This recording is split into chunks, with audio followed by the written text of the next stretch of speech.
Takshashila Gurukul channel में आपका स्वागत है।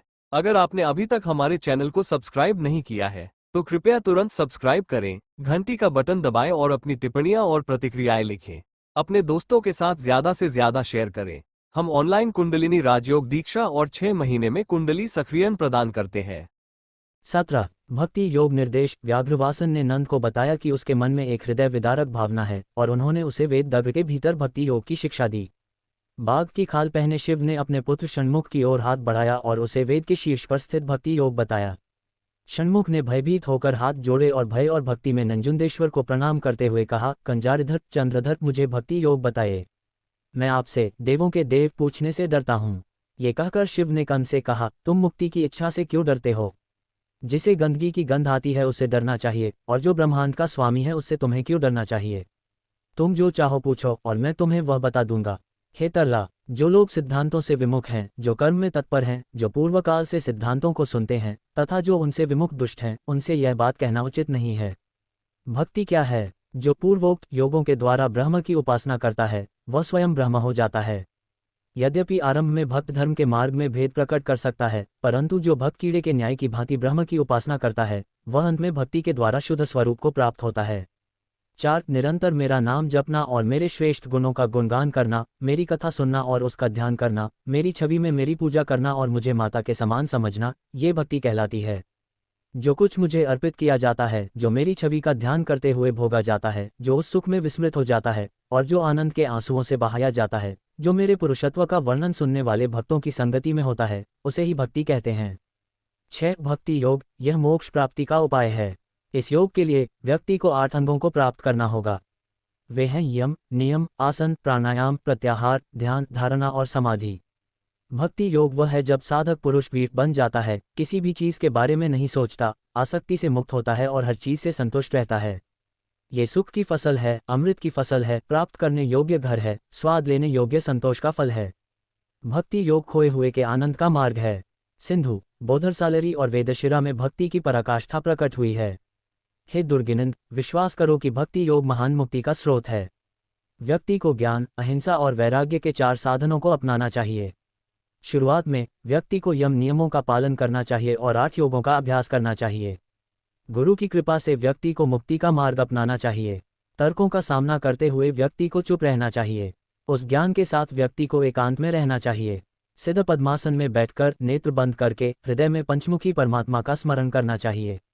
प्रिय पंचमुखी मूर्ति का स्मरण करके प्रसन्न होना चाहिए। हे ज्ञानी, शुद्ध और सच्ची मूर्ति के लक्षण मुझसे कहो। 11 भक्त जिस मूर्ति का स्मरण करे उसके लक्षण: स्फटिक के समान चमकती हुई 10 भुजाएं, विषधारी गर्दन, कानों में कुंडल, वक्षस्थल पर लटकती हुई मालाएं, मस्तक पर देदीप्यमान भागीरथी, मस्तक पर धूमिल चंद्रमा, मस्तक पर रवि, शशि और अग्नि, 3 नेत्र, सुवर्णमय वस्त्र, हेमांबर कांतियुक्त कपोल, मस्तक पर चमकती हुई कुंडलियां, चमकती हुई गर्दन, कंठ पर 3 रेखाएं, दीप्तिमान कपोल, सुंदर घूमती हुई नाभि और शरीर पर काला अंबर, ऐसी अनेक प्रभाव से चमकती हुई शिव मूर्ति का मन में स्मरण करना चाहिए। मुस्कान, मनोहर मुख, शंख के समान नाक, मछली के समान नेत्र, कमल के पत्तों के समान चरण, आघात से सुरक्षित हाथ, कृपालु दृष्टि, मनोहर रूप, मधुर वाणी, काम से जला हुआ और भस्म से लिपटा हुआ शरीर, शरीर पर व्याघ्र चर्म, दया की दिव्य मूर्ति, उमा के स्वामी, तीनों लोकों के स्वामी, उन पशुपति का मन में गुफा में स्मरण करना चाहिए। उन पशुपति के हाथों में कपाल, अशोक और अरविंद के 5 बाण, सहस्र करोड़ बिजली के समान अंग, करोड़ों चंद्रमाओं से भी बढ़कर योग विद्या, रुद्र जप की माला, और इन सब के अतिरिक्त शुद्ध हाथ में त्रिशूल, शंख, तलवार, धम्म, चंद्रास्त्र और पिनाक, रुद्र धनुष धारण करना चाहिए और अरबों सूर्य किरणों के समान तेज से चमकने वाले पशिव का स्मरण करना चाहिए। वे देवताओं के भी देव, दैत्यों और मनुष्यों के भी स्वामी हैं। विनम्र रक्षक, भक्त को अपनी आंखें बंद करके पवित्र छवि का स्मरण करना चाहिए।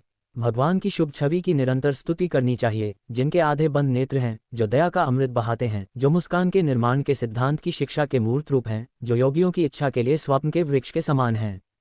सुनो, हे पुत्र, भक्त को अपने हृदय कमल में उस सर्वशक्तिमान का स्मरण करना चाहिए, जो बछड़े की मां की तरह भक्तों की प्रार्थनाओं को तुरंत करुणापूर्वक स्वीकार करते हैं और परम भक्तों की रक्षा के लिए तत्पर रहते हैं।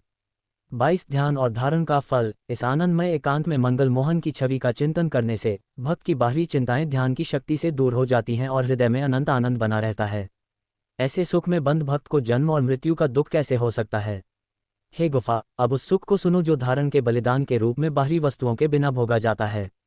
दूध, दही, मक्खन, घी, शहद और अमृत के सेवन से मिलने वाले सुख से भी करोड़ों गुना अधिक सुख उस शिव के ध्यान मात्र से प्राप्त होता है। ढली हुई मूर्ति के समान वह मधुर छवि भक्त को सुशोभित करती है। उसे देखकर मानसिक मोह दूर हो जाते हैं, असहनीय संशय मिट जाते हैं।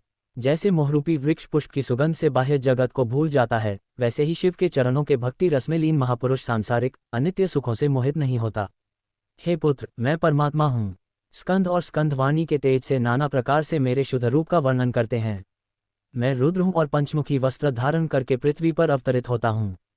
गुण और अगुण दोनों ही मेरे स्वरूप हैं। मैं ही अजन्मा और वास्तविक ब्रह्म हूँ। यदि तुम मुझमें और अपनी आत्मा में भेद करने का प्रयत्न भी करो तो कोई भेद नहीं है। मैं सबकी आत्मा हूँ, अचल और सनातन हूँ। मैं तुमसे भिन्न नहीं हूँ। शिव मूर्ति के ध्यान में भक्त का मन जड़ हो जाता है, भूमि पर विलीन हो जाता है और बिना पलक झपकाए दूसरी वस्तु में लीन हो जाता है। तब शरीर विस्मृत हो जाता है, उत्साह उत्पन्न होता है, वाणी का स्वर निर्मित होता है। आप प्रभु की भक्ति के आनंद से भर जाते हैं। जब आप सोते हैं, जब आप लेटते हैं, जब आप खड़े होते हैं, जब आप बात करते हैं, जब आप उपदेश सुनते हैं, जब आप नींद से अपनी आंखें बंद करते हैं, जब आप खाते हैं, जब आपके हाथ में टूथपिक होती है, जब आप खाते हैं, जब आप अपना चेहरा धोते हैं, जब आप स्नान करते हैं, जब आप सुंदर बोलते हैं, जब आप वर मंत्र का पाठ करते हैं, जब आप भजन गाते हैं, तो आप अपूर्व आनंद में रहते हैं।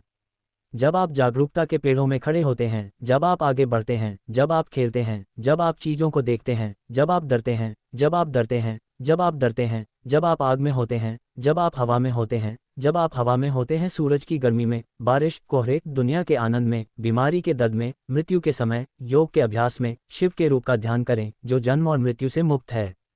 33 शिव कहाँ है? शिव हर जगह है, पत्थरों और लौग में, घास और कांटों में, फलों और मेवों में, पत्तियों और लताओं में, पेड़ों और पहाड़ों में, लोमड़ियों, भेड़ियों, बाघों और चिकारे में, सभी जानवरों में। जान ले कि एक सच्चा शिव है। जान ले कि शिव घोड़ों, हाथियों, विशालकाय जानवरों, दूध और घी, महिलाओं, दही, कीचड़, जानवरों और पक्षियों, दुनिया, सांसारिक घरों और जंगलों में, जीवन के सभी तत्वों में मौजूद हैं। सौंदर्य के रूप में, अंधकार और प्रकाश में, शुद्ध और अशुद्ध आचरण में, मूर्ति में, दीपक में, धूप में, कलश में, विभिन्न प्रकार के कुंभों पात्रों में, मन में, मौन में, मन की गरिमा में, ओम के ध्यान में, हाथ, पैर, नाक और मुंह से किए गए अच्छे कर्मों में, स्त्रियों में, जिस योनि से पैदा हुआ है, नदी, जंगल, बादल, बिजली आदि में शिव को शिव के रूप में देखना चाहिए। इंद्र, पन्नग, किन, यक्ष, असुर, नवग्रह, अश्विनी, सूर्य और चंद्रमा, लक्ष्मी, सरस्वती, ब्रह्मा और विष्णु जैसे तारों में ये चिंतन करना चाहिए कि शिव मौजूद हैं। 38 शिव का दर्शन समता का दर्शन है, जो कानून और न्याय को जानता है, जो समझता है, मध्यस्थ, पुण्यात्मा, संत, शत्रु, मित्र, पुण्यात्मा और पापी। उन्हें देखना, ये जानना कि वे परमात्मा हैं और यह भय कि वे सभी शिव के निष्क्रिय रूप हैं, भक्ति योग है। सभी को संभाव से देखना, यह मानना कि शिव वास्तव में सभी जातियों में, जैसे गधा, व्यापारी, शूद्र, ब्राह्मण, क्षत्रिय, वैश्य, चरवाहे, कुम्हार, शिकारी आदि में मौजूद हैं, भक्ति योग है। रास्ते में गिरने वाले टुकड़ों और हड्डियों को श्रद्धांजलि देनी चाहिए।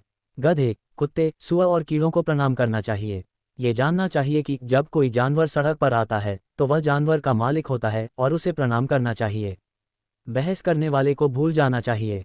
ये जानना चाहिए कि पृथ्वी भगवान का घर है। ये जानना चाहिए कि पृथ्वी पर विभिन्न ध्वनियाँ, रूप, भोजन और प्रसाद सभी शिव के रूप हैं और उन्हें शिव को अर्पित करना चाहिए।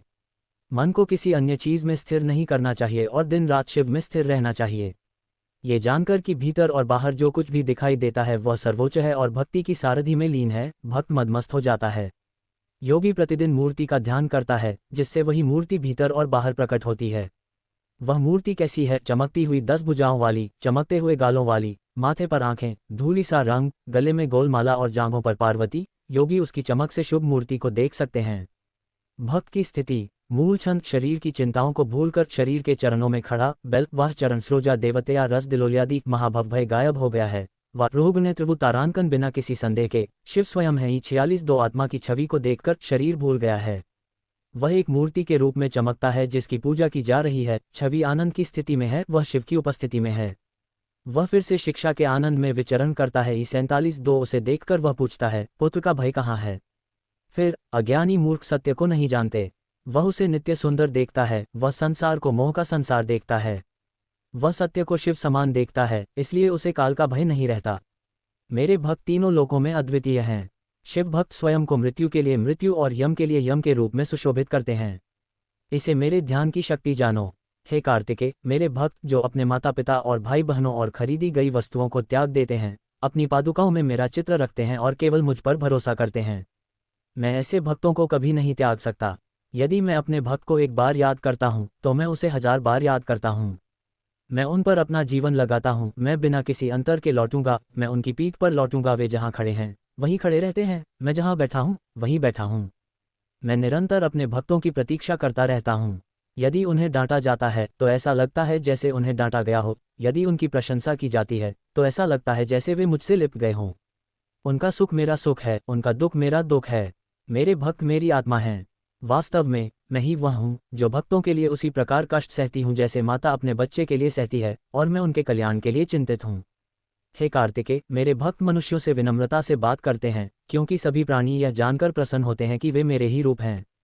मनुष्य से उत्पन्न सभी प्राणी उन्हें शिव के रूप में देखते हैं। वे हर्षित और आनंद से परिपूर्ण हो जाते हैं। मेरे भक्तों के समान कोई नहीं है, चाहे देवताओं में हो या मनुष्यों में। वे पहले से भी बड़े हैं। भक्त मेरे सच्चे स्वजन हैं। न तो सुंदरी पार्वती और न ही आप उन पर उतनी दया करते हैं जितनी मैं करता हूँ। मैं आपकी शपथ लेता हूँ, मैं भक्तों का अंश हूँ।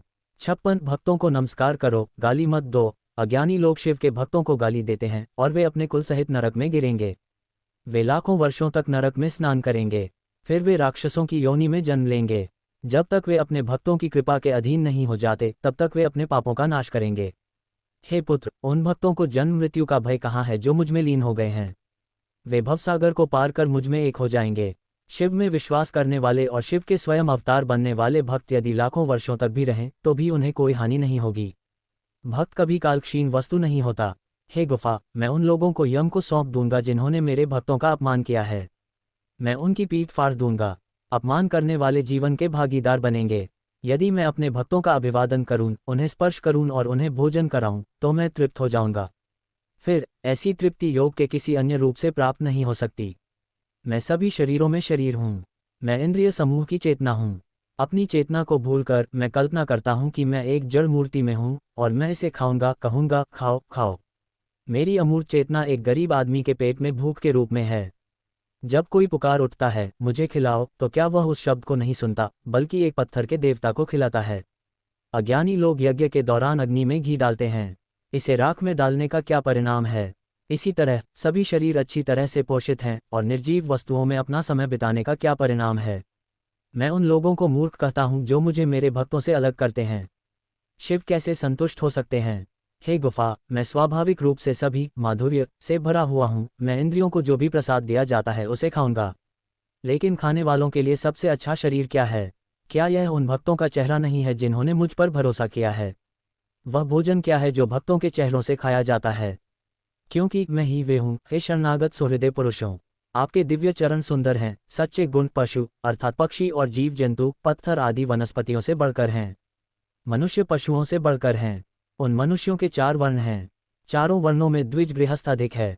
श्रुति पाठी द्विज गृहस्थ से बढ़कर है। जप करने वाला वाचक से श्रेष्ठ है। वेदों का अर्थ जानने वाला उससे श्रेष्ठ है। धर्मात्मा उससे बढ़कर हैं। अनासक्त उनसे बढ़कर हैं। कल्याण करने वाले उनसे बढ़कर हैं। उनसे बढ़कर मेरे भक्त हैं जिन्होंने अपने आप को, अपने मन को और अपनी समस्त इंद्रियों को मुझे अर्पण कर दिया है। इसलिए जान लो कि मेरे भक्तों को दी गई सेवा और उन्हें दी गई सेवा मानो मुझे अर्पण की गई हो। गिरिजानंद सुनो, सभी पशुओं में शिव सबसे अधिक पूज्य हैं। वे पूर्ण आत्मा हैं। चूंकि सभी शरीरों में एक ही आत्मा शिव व्याप्त है, इसलिए वाणी से दूसरे को कष्ट देना अपनी ही आंख में कांटा चुभोने के समान है। इसलिए हे तरला, ये जान लो कि अपने कर्मों के द्वारा अन्य शरीरों को प्रणाम करके उन्हें प्रसन्न करना श्रेष्ठ है। मैं भक्तों द्वारा और भक्तों के माध्यम से संतुष्ट हूँ। 65 शिव की आज्ञा से हुई सृष्टि। हे विमला मतिया सुनो, मैं स्वयं यम के रूप में दंड देता हूँ। मेरे भय से सूर्य, चंद्रमा और तारे चमकते हैं। वायु मुझे प्रणाम करती है। सुरेंद्र मेरी आज्ञा से अपनी आज्ञा से वर्षा करेगा। मेरी अनुमति से अग्नि प्रज्वलित होगी, यम उसका वध करेंगे।